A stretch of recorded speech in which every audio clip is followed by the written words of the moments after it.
process here of how to put your woodenware together. I'm going to be explaining the different pieces, the different tools, how to use them, and put a whole a deep together in 10 frames for you to get the idea to do it.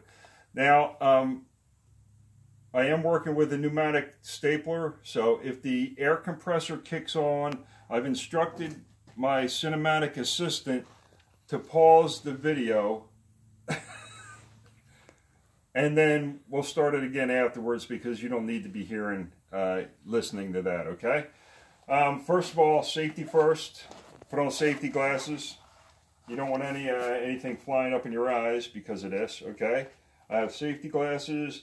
I have Type Blonde Premium Wood Glue, which is approved for indoor-outdoor uses.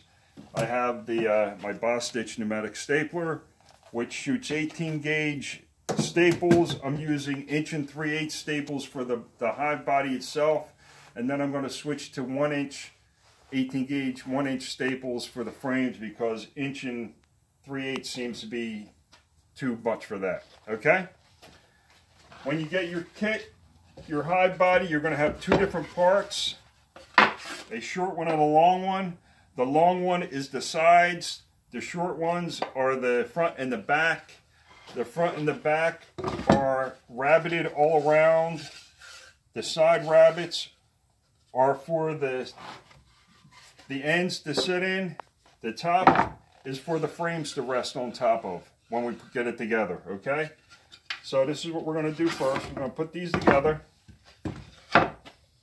Take your glue.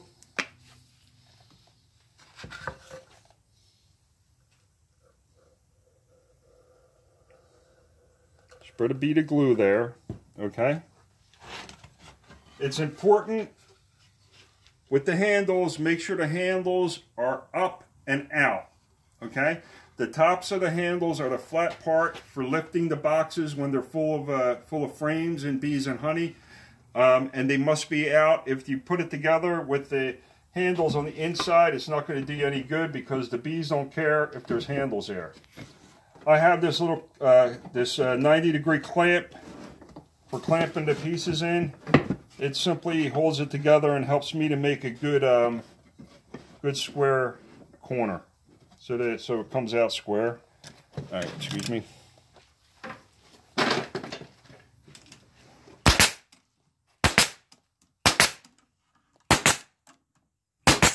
So I'll put 5 staples, put as many staples as you want. I generally do 5 or 6 staples in each end.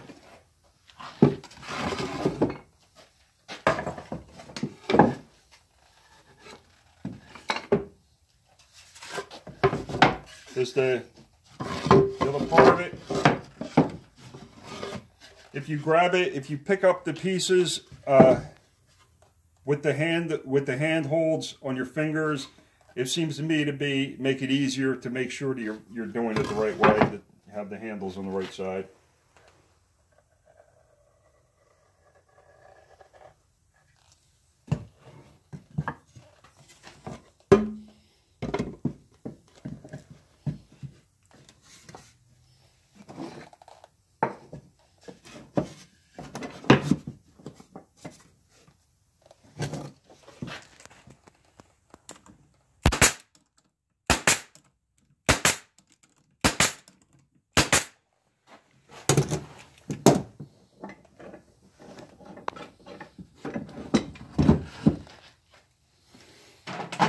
Okay, and then you simply put these 2 pieces together.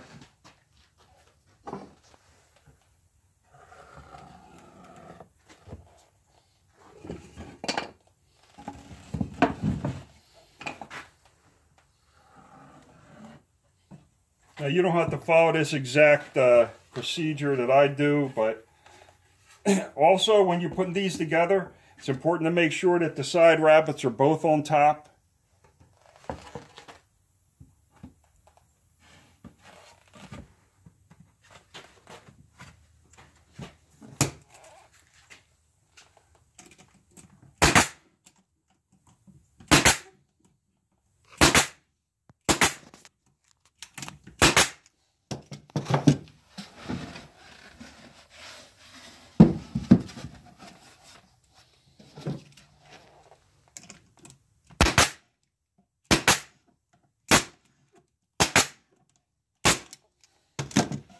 And there you have it, your box is put together.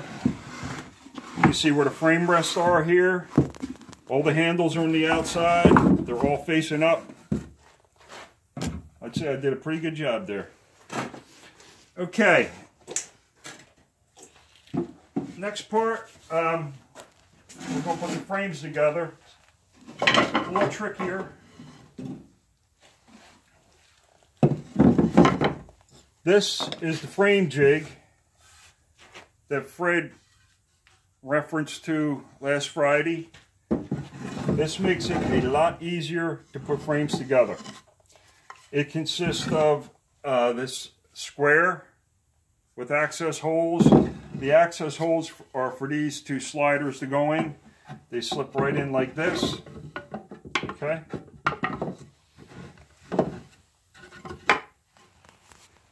Okay. We have the 4 parts of your frame here. These are called end bars. Back on. All right, the 4 parts of your frame. These are called the end bars. Okay. The bottom is where the bottom bar is going to sit in. The top is where the top bar is going to sit in. You notice it's flared out, so the wider section is the top. Okay, you have 20 of those, 2 for each frame. This is your top bar.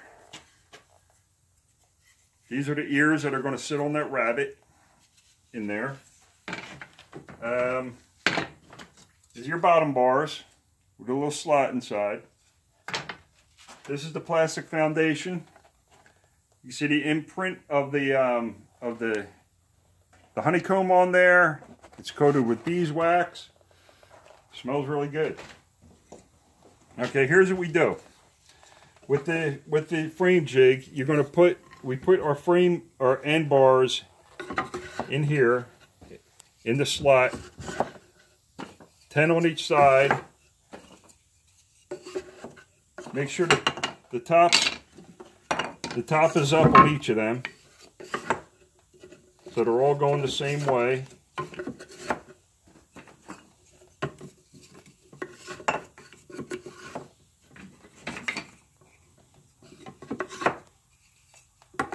Okay, 10 over there, 10 on this side.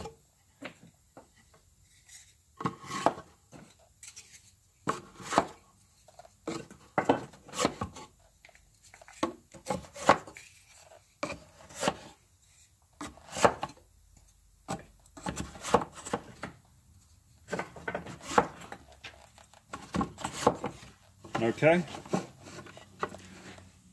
now we start assembling the frames. Here's how I do it. I put a little bit of glue in each of the cutouts for the top bars.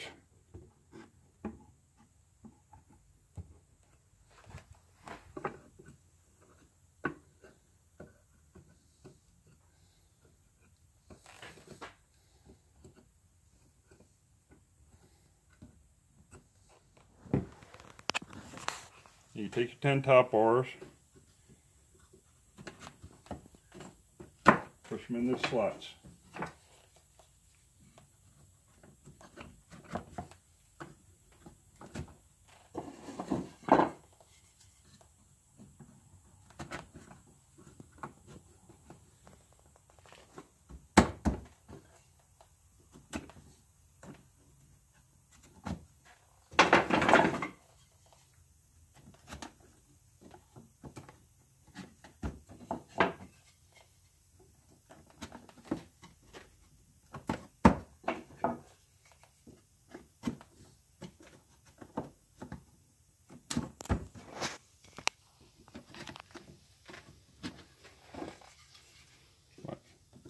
You okay?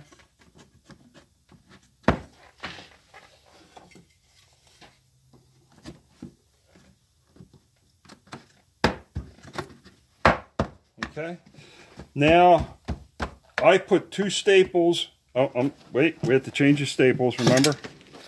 I said we use 1-inch staples for the frames.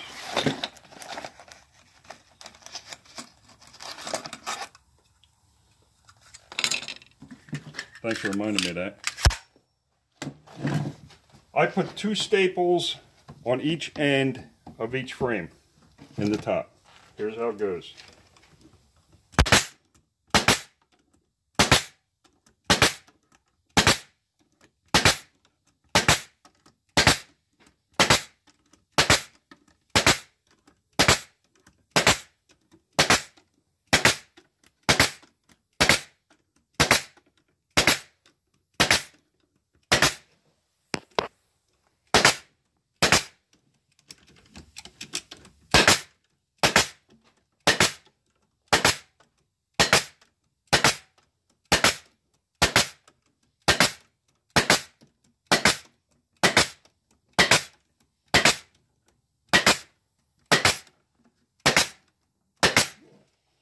Okay, and you take the jig with the top bars in it, flip it over, kind of work it down a little bit.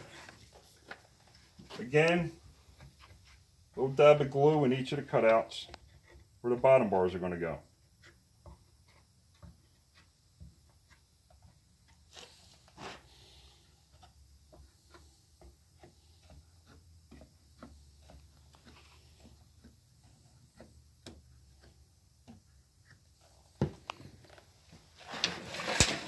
And then you set your bottom bars with the slot for your foundation facing down or up, because they're upside down, but they face toward the rest of the top of the bar because that's where the foundation has to sit in.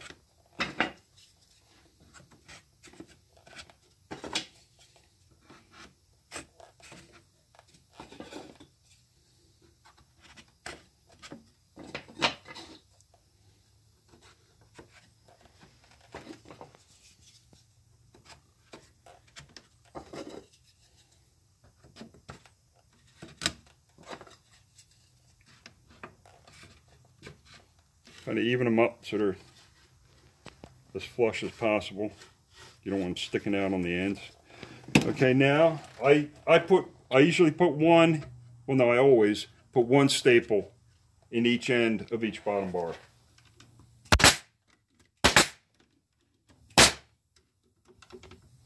All right.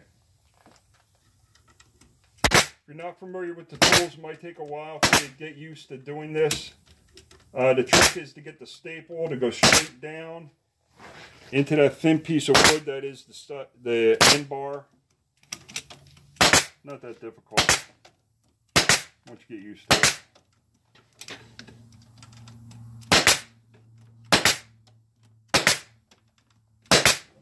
Okay. Now is the beauty part of using the jig. Pull these two spacer bars out, and the frames come out, and they're all together. That's a nice thing.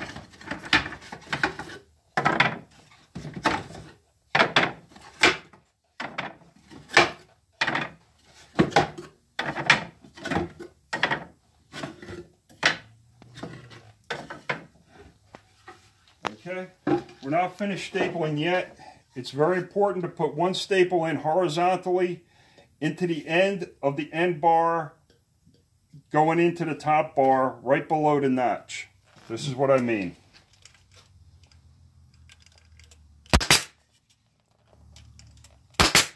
That gives it a lot more strength when you're pulling up on the frame, pulling it out of the hide body. Now noticing is I'm not putting it in the center, I'm offsetting it. Because you don't want the staple to come through and interfere with the slot where the foundation is gonna sit.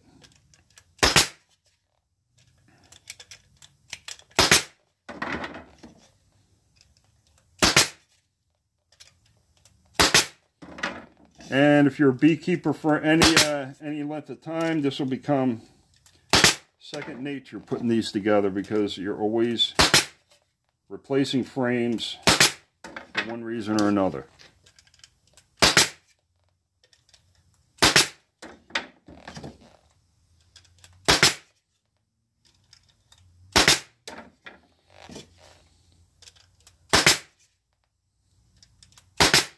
Okay, your frame is pretty much put together.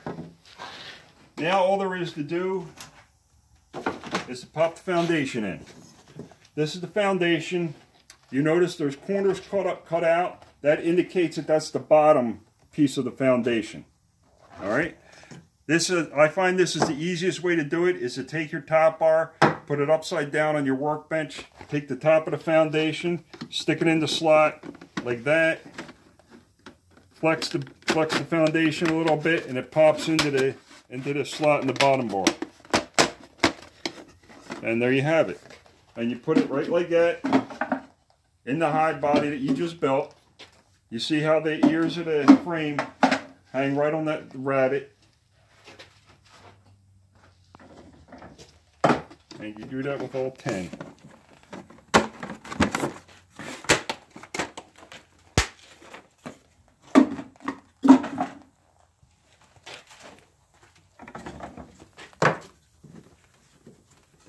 Yes? I'm going slow. What?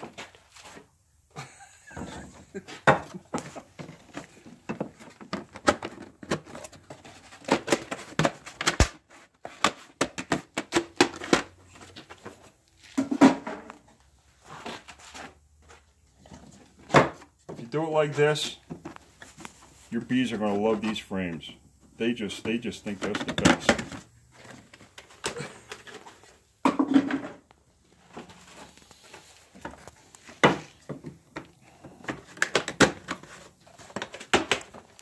If you notice in these the end bars, there's holes in the end bars. And some of you might be wondering, why is there holes in the end bars? The holes are in the end bars for your convenience. If you were not using plastic foundation, if you wanted to use regular wax foundation for one reason or another, you would use those holes in the end bars to run pieces of wire back and forth across the wax foundation to hold it in place. That's what it's for. Okay, one more.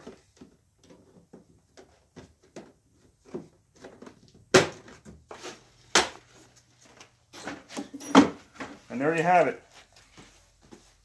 A hide body, 10 frames put together.